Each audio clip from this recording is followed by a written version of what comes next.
If you're all set. Okay, great. I'll get started. Good evening, everybody. Welcome.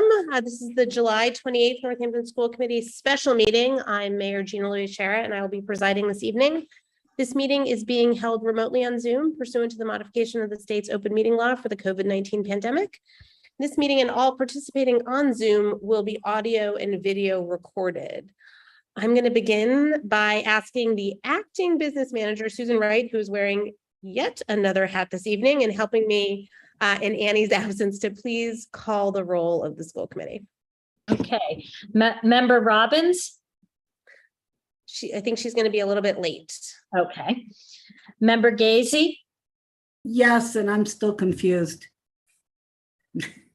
Oh, about the document? Yes. But you're present, so let's yes, I am. Excellent. Member Seraphy Cox? Present. Member Stein? He's not coming tonight. Member Levy? Present. Member Miller?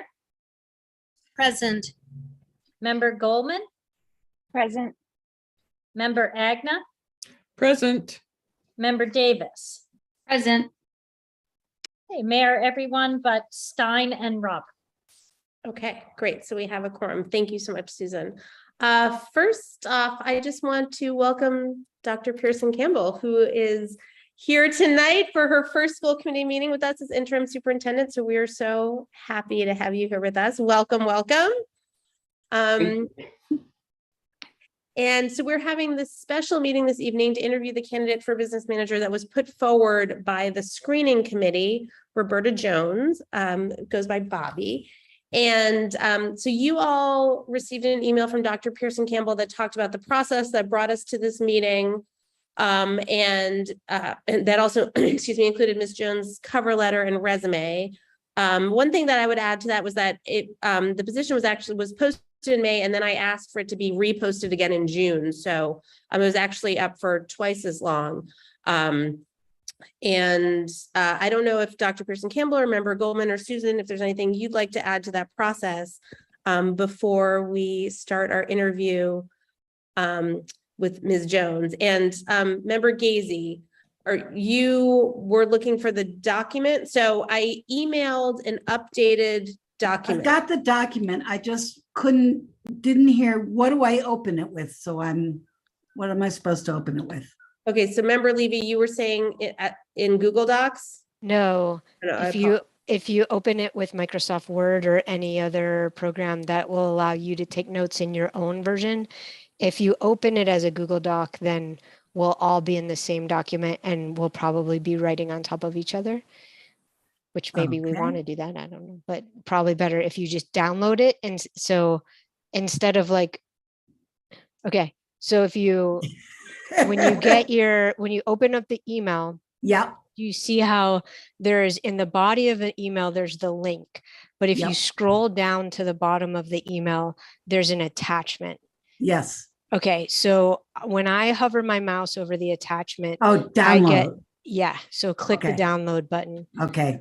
And then you should be able to open it with a document. Thank you. Okay, does everyone have access to the document? Yeah, seems like it. Okay, excellent. Great. So Dr. Pearson Campbell or Susan or Member Goldman, is there anything you want to add before we get started? We had a process of questions for our candidates. Our members included Wendy, Susan, Kaya on the interview committee. And so we like to propose this candidate right now for the school committee to interview tonight. Excellent. Great. Well, if there's nothing else to add, then I want to welcome you, Bobby, Ms. Jones. It's very nice to meet you. Thank you so much for joining us this evening. We're very happy to have you here. And we, if you don't mind, we will just sort of jump in and get started, unless there's anything if you'd like to sort of open up with anything you'd like to share with us before we sort of get started with questions. Yeah, I do just want to share that we have some thunderstorms rolling through. So hopefully I won't get knocked out. Okay, yes. Yeah, it does look like a storm's about to hit. So we will be on the lookout if you're frozen or if we have to let you back in. But hopefully that won't happen. So again, welcome. And yeah, we have a series of questions, but I'm gonna start with member Agna, who's gonna go first, please. Great. Welcome. What would you prefer us calling you, Miss Jones or Bobby. I like Bobby? Bobby. Okay. Yeah, thank Okay, you. thank you. So Bobby, you've introduced yourself, or we've introduced you. Would you make an opening statement, including your reasons for wanting to join the Northampton Public Schools? Sure. I was not actively seeking this position. I did become aware of it. So, and as probably some of you are familiar, I did apply. I believe it was 2 years ago, or a year and a half ago. I have been with my current district. I'm going on my 27th year. I have been a lifelong learner, in which I started, at the bottom, I started accounts payable, and then I moved to payroll and human resources.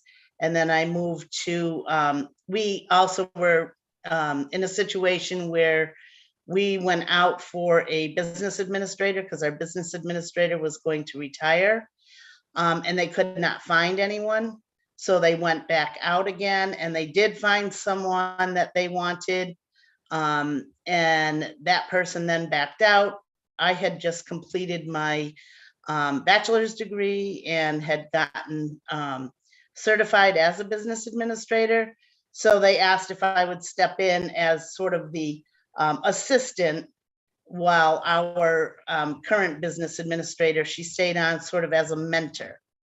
So I served in that role for probably 4 years with her as a very casual mentor. And then I became titled, I guess, as the business administrator about 5 years ago.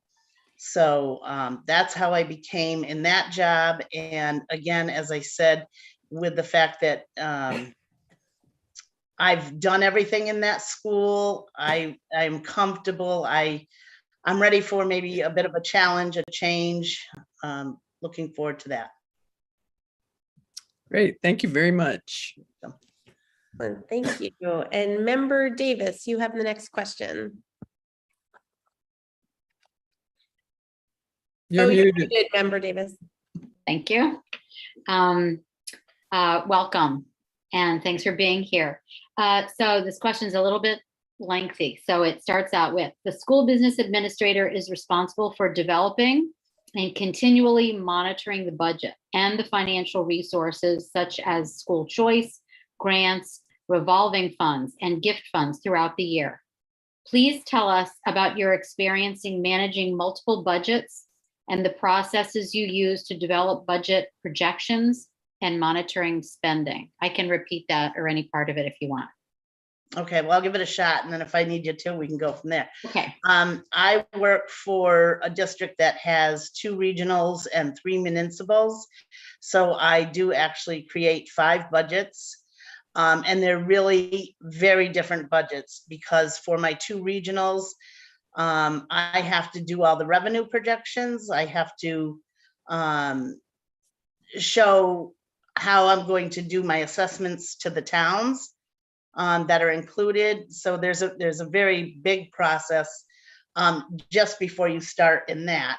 And then I work with the principals, I work with the superintendent, I work with the towns, and I work with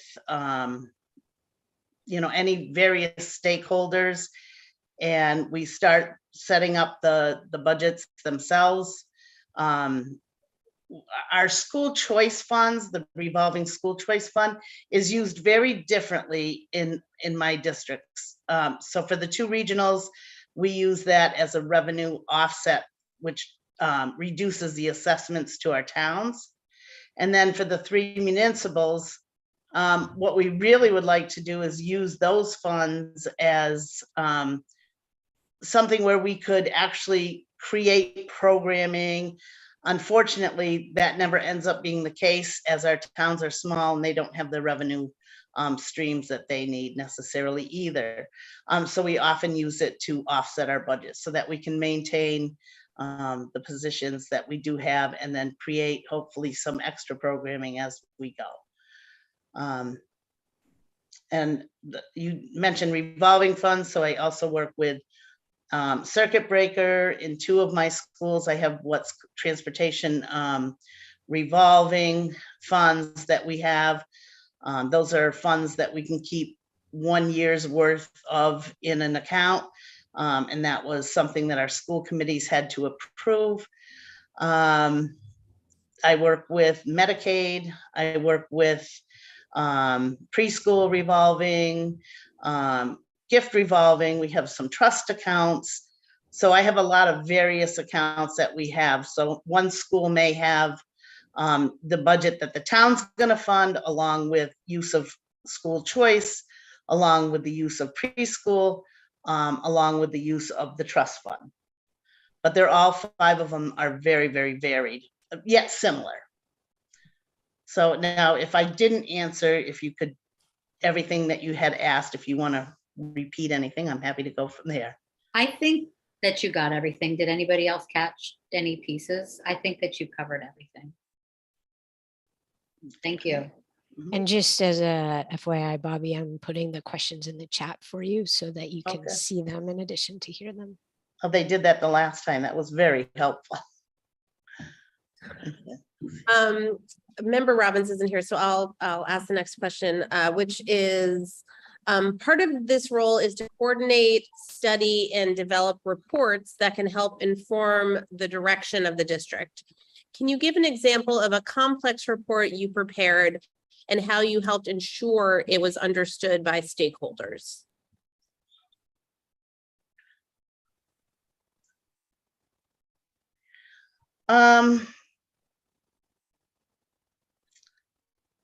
Well, one, and I'm not quite sure if this is exactly, but we have one school in our district that is trying to create a neurodiversity program.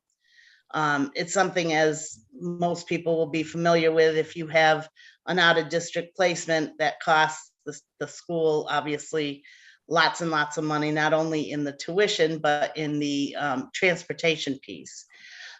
So we are on the 2nd year. We did get it approved this year, actually using the town's CARES Act money. Not the school's allocation, but they've supported us for to start a new year or a new 2-year neurodiverse program using those funds.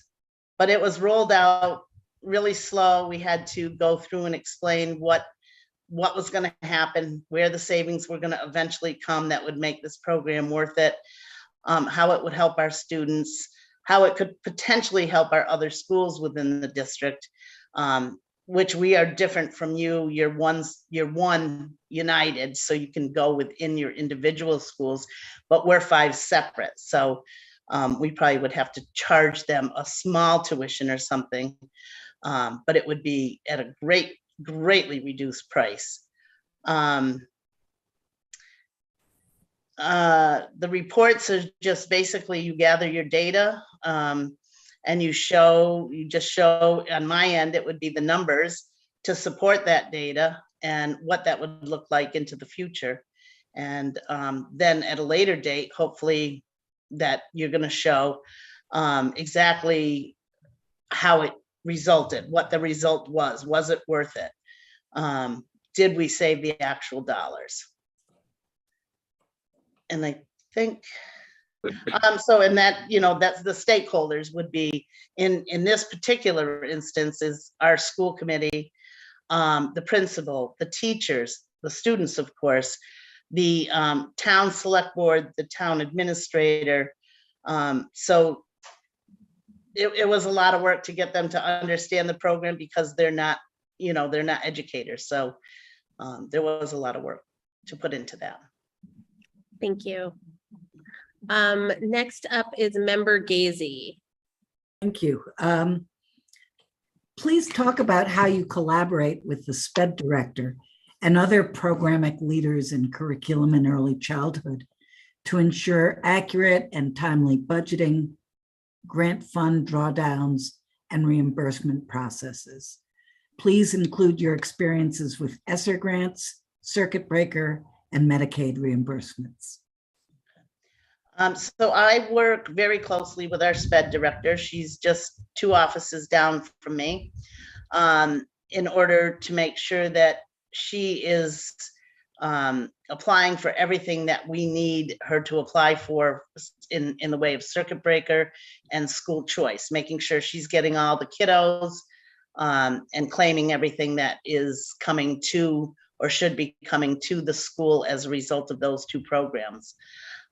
Particularly with the extraordinary circuit breaker, which is, the second bite of the apple, if you will. It gives us a chunk of money that is on top of the money we get for the reimbursement. So she really has to work with me in order to make sure we're claiming everything, that we got all the money that's over that threshold for the circuit breaker. And so that's the way I work with her for the most part. She also would do the Medicaid. They do all the work on their end for the Medicaid billing and whatnot. But they also need information from me as far as the financials go.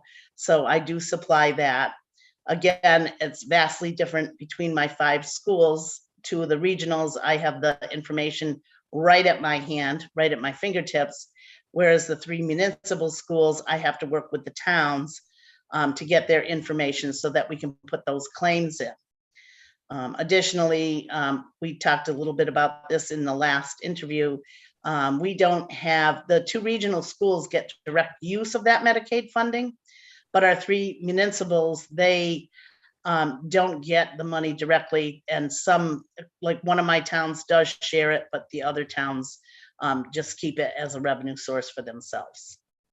And I know that Susan had said the last time that the Northampton had at the beginning given them an amount that they kept, which is great. And I think she had said 300,000.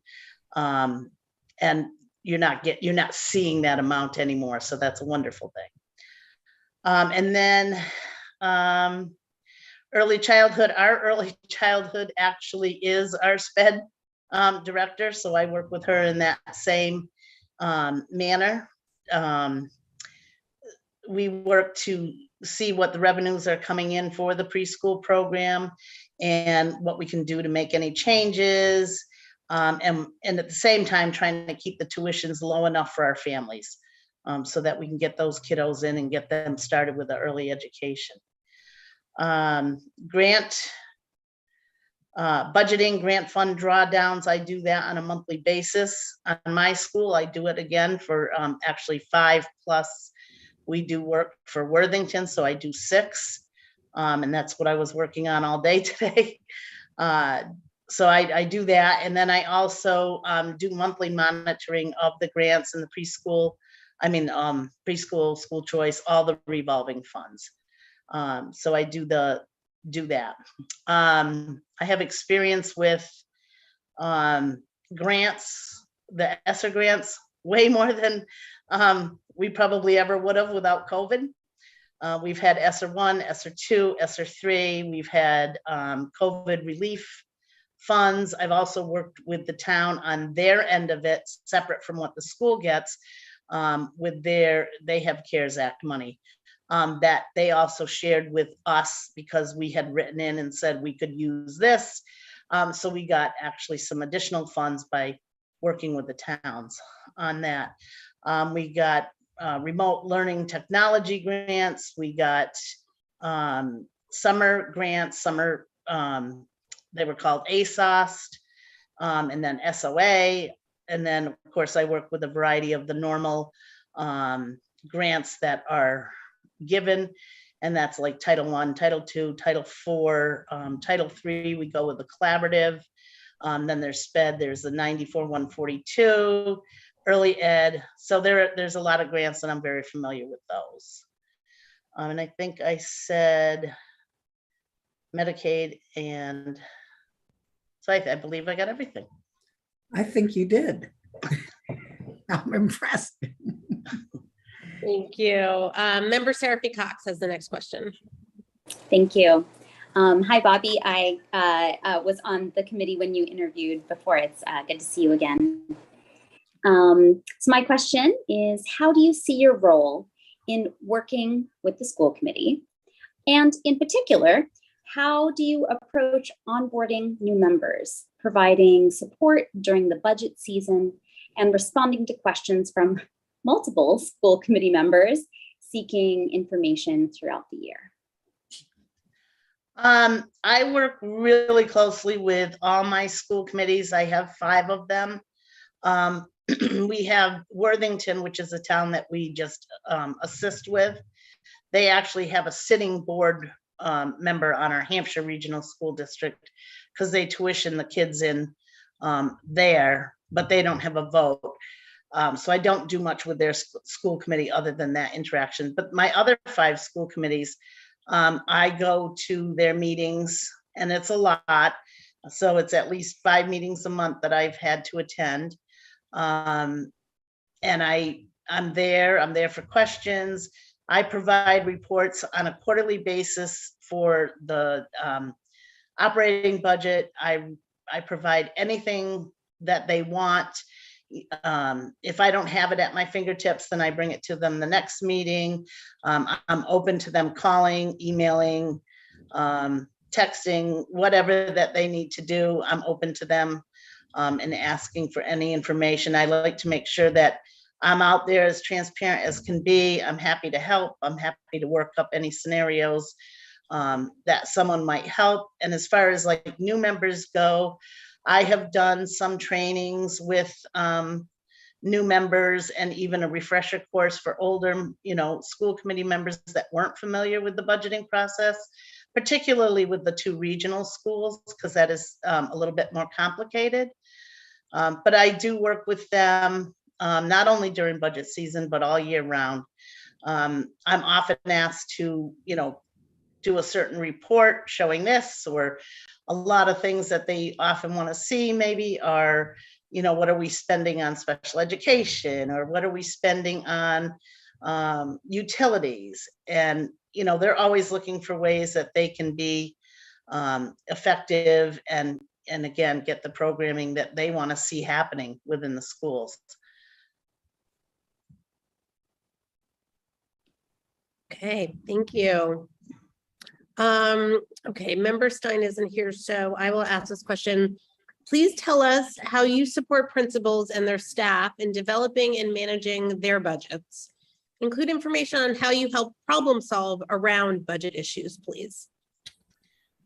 Well, I work with the principals directly. We meet at least every other week, if not weekly. Around budget season, it's obviously weekly. Not only just to review the budgets and how they're coming along and what areas, are we seeing a deficiency? What areas are there extra? As we all know, you may budget for your salaries and then have 3 people leave, and then the 3 people that are replacing them either come in higher or lower. So there's always going to be some variances within your budgets. So we just, review all that and see where those, especially if there's money left, where can we find, or what initiatives do we need to look towards that we can actually use some of that money, whether it's a capital expense for our regional schools, because we sort of have to do that on our own for the most part. But if there's a shortage, like if we're falling behind because we had, say, a catastrophic maintenance issue, then we have to look to see, well, where can we cut and how can we do it without impacting programming? So that's the sort of things that we're always looking at. The biggest thing we want to do is not impact programming if at all possible. And then I think that answered that. Thank you. Member Levy is up next with a question. Thanks. Hi, Bobby. I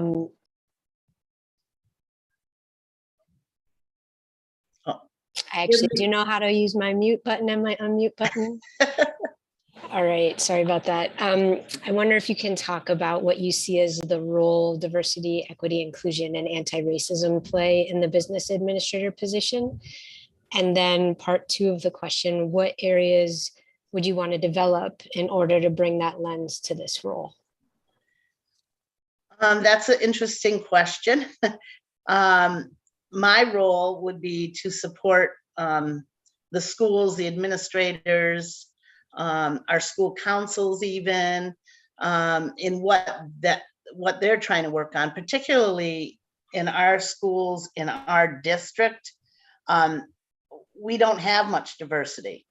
So we often have conversations around educating our students, or the best way to educate our students with the lack of diversity, so that we can, make sure that they're being as educated in these areas as possible. Sorry. So what areas would I want to develop in order to bring that lens?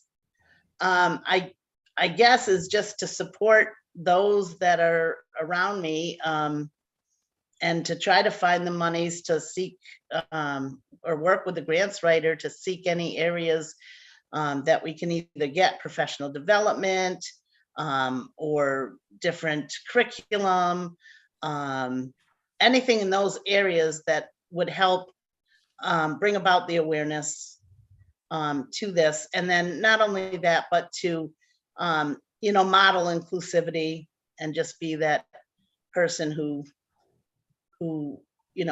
shows that they're inclusive, and that, I guess that's it. Thank you. Sorry, I'm clicking. Okay, Member Miller is next with a question. Hi, welcome.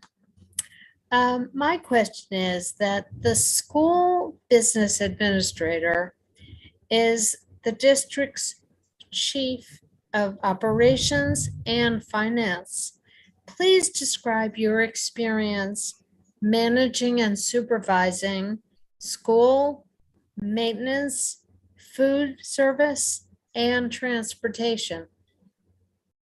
So again, a smaller district that doesn't have a lot of personnel. I also wear the hat of supervising and managing our facilities department, our food service department, and our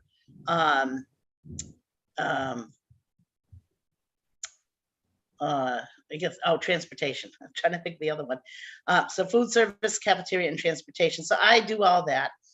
I do have some really qualified people in my cafeterias that are excellent. So I don't have to do a whole lot on the day-to-day operations, other than to make sure that I'm available if they need me for any questions. I do help them when it comes time for their audits, for their state audits. I do help them in reconciling their accounts and what they're reporting to DESE. I did a lot when it was COVID, and they had to apply for this seamless summer program. So I do that, and I do have 5 separate cafeterias for that, and they're vastly different in what they have for personnel. Same with the facilities. I do oversee that. Again, we have very talented people in those departments, but I have to do all the procurement. I work with them individually to make sure that they're staying within their budget. They come to me when they say, what should I do? The boiler is leaking, but this one's running, and so they explain the problem, and I help them to determine which would be the best method to approach that. And then for the transportation, we contract out, as do you, with Durham, but I am the go-between for Durham and any of the parental or parent complaints, student issues. I have to work directly with the principals and the bus company to take care of those issues. So I do work very directly with all of those departments. And again, 5 of them. So, which would be similar to yours, because I think you have 6 schools. Am I right? Yes, 4 elementary and middle and high school. So, Okay, next is Member Goldman with a question. Thank you. Hi, Bobby. It's nice to see you again. My question this evening is, please tell us about a time when you were able to identify a complex problem, evaluate the options, and implement a solution.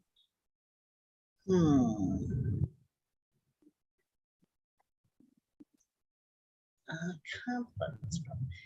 I'm trying to think. That's a tough one. Only because there's problems every single day that you're troubleshooting. So I guess, and I don't know if this is necessarily the best, but I'll take this one. So there was an issue. I got a phone call from my custodian at one of my schools that there had been a leak and they were out of town and couldn't get into the building. Could I go see what had happened? I did. I went in and I identified that there was a pipe that had leaked, and it leaked into our gymnasium and it lifted the wood floor. I have never seen a wood floor lifted like that was lifted. So I had to immediately get someone, call them in, get the leak shut off to begin with, stop the damage as best we could. And then of course I had to work with our insurance company to get them in to handle the claim. I had to work with the coaches to reschedule any games that they had already slated. And, you know, and it was just a continuing effort until that floor had gotten completely fixed. And it was an effort. And even my insurance company, when they came in, said that they'd never seen a floor like that. So that's one of the complex issues that I had to work with and find a solution without having anybody else around. Thank you. Thank you. Okay, and then I will close this out. Can you please give an example of a time when it was important to work collaboratively, yet it was challenging to do so? How did you ensure all involved had a voice and that you were able to accomplish your goal despite the challenges?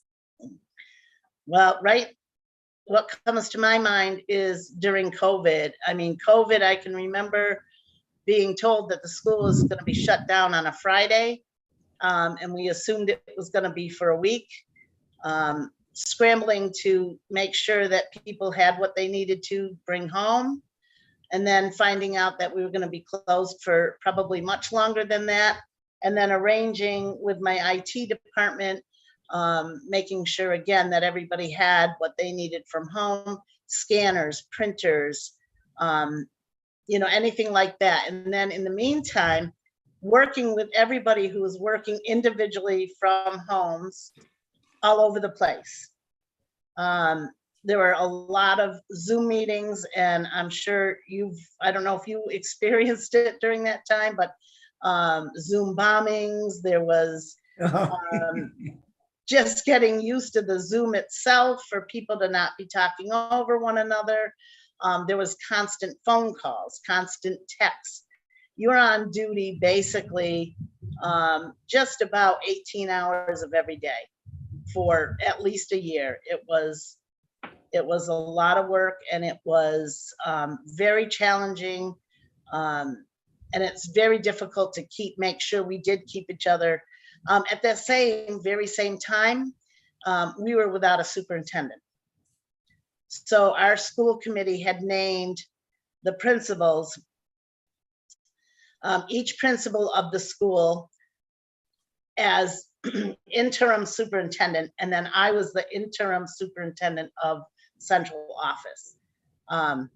Kind of much like what Susan's doing at this moment, wearing all kinds of hats. But so that was even more difficult because we didn't have that leadership role in place. But we managed, we made it, we persevered. And it was an effort, a lot of effort, not only on my part, but on the part of all the other key players. Thank you. Yes, definitely. Very challenging time. Thank you. So those are all of our questions. I don't know if you have any questions for us or if there's anything you'd like to add. Before you start, Bobby, I'm sorry. Member Seraphy Cox, did you? Because Member Stein is not here, should somebody ask his question, or are we just skipping his question? No, I asked his question and Member Robbins' question. Oh, okay. I took 3 bites at the apple. Whoa. Okay, sorry about that. It's okay. So sorry. Go ahead, Bobby. Is there something you want to say? I don't really have any questions at this time. I think I definitely, if I am offered the position, will have a million questions. I did indicate at the earlier interview that I had that I would have to give a 60-day notice at my current position. I would not want to leave them without being in good standing. So it would be anticipated that I would start, maybe do a couple days where I could overlap with Susan perhaps, and then start September 1st, but it would have to be on a kind of like a part-time basis. But I would make sure that I was getting done what would need to be done. But I would have to fulfill it at the very least that 60 days. Okay, thank you for sharing that with us. Are there any other questions or comments for Bobby before we wish her good evening? Member Agnew. I'm just curious, how many staff do you supervise, or do you have staff that help you with what you do, and how is it to supervise them? We do. I do have staff, very limited. I have one payroll person, one accounts payable person. I have one special ed administrative assistant, and we have a newly hired assistant that is part-time assistant to the superintendent and part-time assistant to the business office. And then I have a newly, the position was there. She split some of the payroll and the accounts payable, but newly created assistant business administrator in order to help me so that I could get things done in a more timely manner. It's very hard trying to close out the books for 5 schools and do 6 end-of-year reports and manage grants for 6 schools. So that was a newly created position that we had worked for a couple of years in trying to get this reorganization going. Thank you. And I might add one other thing, just while I'm thinking of it, is that here in West Hampton, which is where I live, we are experiencing some real difficulty with our cell phones. They're fixing 2 cell towers. So if somebody does need to contact me, they should do it best probably by my email. They can try my phone for sure, but email would probably be my best way to be in touch. Okay, thank you for telling us that. I wish they would fix some cell towers here. My service is getting worse and worse in my house, but okay, well, thank you so much for joining us this evening. We're so grateful for your time and your answers. And we'll say good evening to you. Thank you. Okay, thank you, everybody. Okay, so next on our agenda is, sorry, Member Goldman, do you have a question? No, I was going to make the motion. Okay, so next is discussion and vote to authorize the superintendent to enter into negotiations for the chosen candidate for business administrator. Member Goldman, So moved. Second, Second. Thank you. so motion was made by Member Goldman to authorize Dr. Pearson Campbell to enter into negotiations with Roberta Jones, and seconded by Member Agna. Okay, discussion. Member Seraphy Cox. Yeah, I really, first of all, I really appreciate this rubric. It helped organize my thoughts, and I like how it was arranged by each question. As I was going through the various questions, I was thinking about kind of some of the strengths that Bobby, she asked us to call her Bobby, exhibited during the interview, and I saw strengths in terms of tactical processes, like how to make things happen and get things done. I saw strengths in terms of interpersonal relationships with multiple different people in all different kinds of roles within the school community and city and town community. I think I am going to support this motion and hope that she joins our district. I think that thinking about the budget in terms of how it supports diversity, equity, and inclusion is something that maybe can be further clarified with her about, like, what are the initiatives that our district is undertaking to support those goals, and how deeply ingrained it is in our district improvement plan. And then I think that was it. I'm really glad that she reapplied. I remember 2 years ago being highly impressed with the breadth of her experience and the depth of her experience in terms of how many budgets she had been through, not just in terms of each year how many, but that she had been with her district so long. So I'm very glad that she applied. Thank you, and a credit to Member Levy for the rubric. Thank you for that. Other discussion or comments? Member Davis? Thanks. I guess I was wondering, just logistically, that 60-day notice, which I totally respect and makes sense and all that. We would just sort of continue as we are until that time. Is that like a no-brainer that that's just how it would be with anybody? Whether it's 30 days or 60 days, it just seemed like a long time. Yeah, that was news to me too. Susan, did you want? Yeah, I think the 60-day notice is workable. I think she can keep her foot in both places for a relatively short period of time. I have made arrangements for our end of the year report to be prepared by Cami Lamica, who is the business manager before Nick. And because there's no way a new business manager could come in September and complete that report for October 1st, given that they weren't here and that it's a very complex report. So that was a way to have the new person come in and be able to immediately focus on what the most important things. I am done with the district on 9/1. So if you were to hire Bobby, I think she could probably take some time so that we had overlap. And honestly, she's done I had the job for 7 years. She's had the job, various pieces of it for 27 years. I had one budget.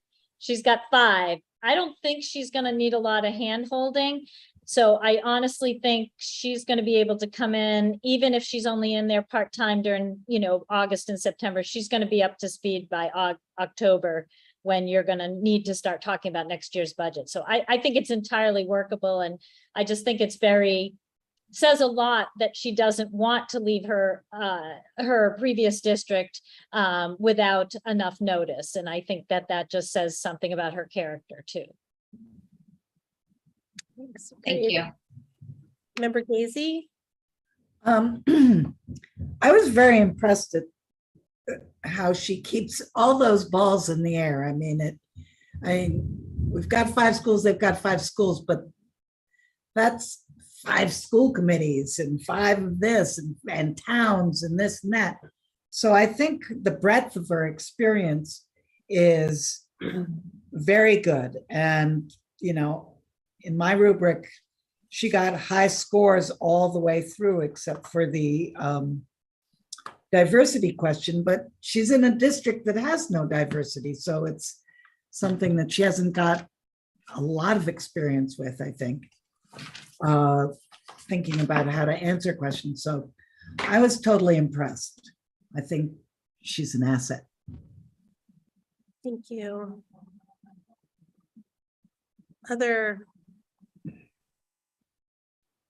Any other questions or comments? Member Miller? I would only add to that I think that the questions about diversity and equity will be, she's open to being educated and open to learning about that, because she has not had to deal with it. And I did feel confident that she would be able to walk into this job and manage what she would have to manage in terms of the budget, because again, I'm just echoing that she's been juggling all these balls in the air. I also didn't really hear much of an answer about supervision so much, but perhaps that hasn't been so much of an issue for her. So that's the only thing I was left wondering a little bit about. But overall, I am supportive. Thank you. I appreciated that she made clear that she would do whatever she needed to do to financially support initiatives and programs and, what the district was working on, which is what we would ask her to do. Member Goldman. Yes, thank you. I just want to take a moment to strongly advocate for moving this forward and voting yes for this motion. Bobby showed herself to be very well qualified to come in and really meet our needs where we are at right now with the new superintendent. She's already has all her licensure. She even has procurement licensure. She made handbooks for the principals so that they would understand their role in the system. She was the director of, she was the transportation, sure is the transportation director, the food services director, the facilities director. She brought her whole, many group schools through COVID. She knows ESSER inside and out. When we are having conversations about what we're coming up against in these coming years with our budget, she is the one who is just going, it's all going to be in her head. Like she'll just know.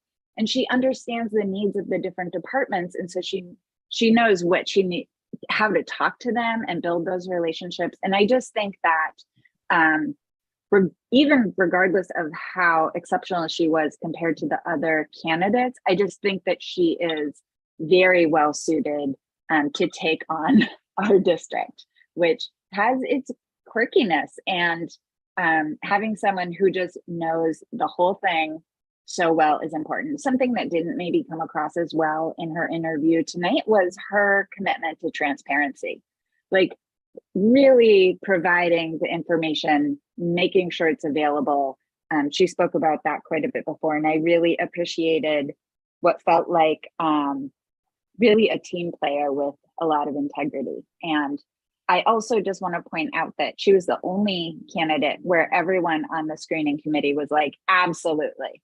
And that included Wendy, who she'll be working with. So I really, I was just a school committee member in the group, and I was so happy to have been there. But also, for Susan and Dr. Pearson Campbell and Wendy to be so thrilled with her candidacy was enough for me, even though there was so much more that made it clear she would be a great person to have on our team. Thank you for sharing all of that, Member Goldman. Member Levy. Thanks so much for that context, Member Goldman. It's really helpful. I also am supportive of Bobby's candidacy. I also agree that her DEI response was not a strong one, and I am encouraged that she is open to growing and learning. And I just felt like I couldn't let it go unsaid that diversity comes in many, many expressions, many shapes and forms. I imagine she was mentioning or referring to the fact that there's maybe not a lot of racial diversity in her district, and yet there's still a lot of diversity. So all of us have work to do on diversity, and all of us have, I think there's a role DEI plays in all of our roles, and I hope we're all open to thinking about what that role is and doing that work. Thank you, Member Levy. Dr. Pearson Campbell. I just want to say DEI is a journey, and she felt like, to me, a partner on this journey, and that hopefully over time we will have PD, but she felt like she was open. Plus, she applied again, and I think that's a testament to say, I didn't get it the first time, but I'm going to come again to do it again. That takes the testimony. I know I've gone through this experience, like saying, yes, I didn't get the first time, but I come back and she knows she's able to do a job. And to me, that's a testament saying she's able to contribute back to this organization. So this is a journey right now, and to listening to her, she will be a partner. Plus, I came from a regional school district with 5 school committee meetings, and then 5 budgets, 5 different personalities. And at the same time, part of my PD, I invited the business manager to be part of it. So to me, I feel like she'll be a partner on this journey. And so right now I'm building a team, and I feel like she can jump right into this team. So I just wanted to say that. Thank you so much, Dr. Pearson Campbell. Okay, any further discussion? Seeing none, roll call, please, Susan, on the motion. Sure. Member Gazy. The motion is, Oh, the yes. motion. Authorize Dr. Pearson Campbell to enter into negotiations with Bobby Jones for business administrator. Yes, indeedy. Thank you. Member Seraphy Cox. Yes. Member Levy. Yes. Member Miller. Yes. Member Goldman. Yes. Member Agna. Yes. Member Davis. Yes. Member Robbins. Oh, not here. And Mayor Shara. Yes. Okay, excellent. Thank you. And our next item is to enter into executive session. Would someone like to read that motion? No one has it in front of them. You want me to? If you have it in front of you, but I can get it up quickly too. Now that you're working on it, I'm not going to stop you. I don't know what is happening. I'm Unless you touching want. on the thing that says meeting agenda. I got and it. Opening the I memo. got it. Ready? Go ahead. Request to enter executive session under Massachusetts General Law, Open Meeting Chapter 30A, Section 21A2 to conduct strategy sessions in preparation for negotiations with non-union personnel or to conduct collective bargaining sessions or contract negotiations with non-union personnel. Okay, just making sure I wasn't repeating myself 100%. If an open meeting may have a detrimental effect on the bargaining or litigating position of the public body and the chair so declares. And just want to say, I feel like when Member Goldman does this, she might do it all in one breath. And I was trying to do that and I failed. You can always have another try. Thanks. So that was the important motion to was breathe. made. Is there a second? Second. Oh, Motion made and seconded. The chair does so declare, and we will be adjourning from executive session. We will not be coming back into an open session. So anyone in public, we'll say goodnight to you now, and enter Violet. Do I need to do roll call? Yes. Roll call, please, on entering executive session. Seraphy Cox, Yes. Member Levy, Yes.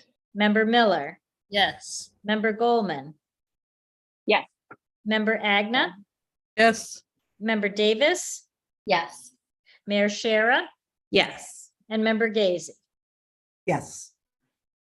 Okay, we'll be entering executive session. Let me just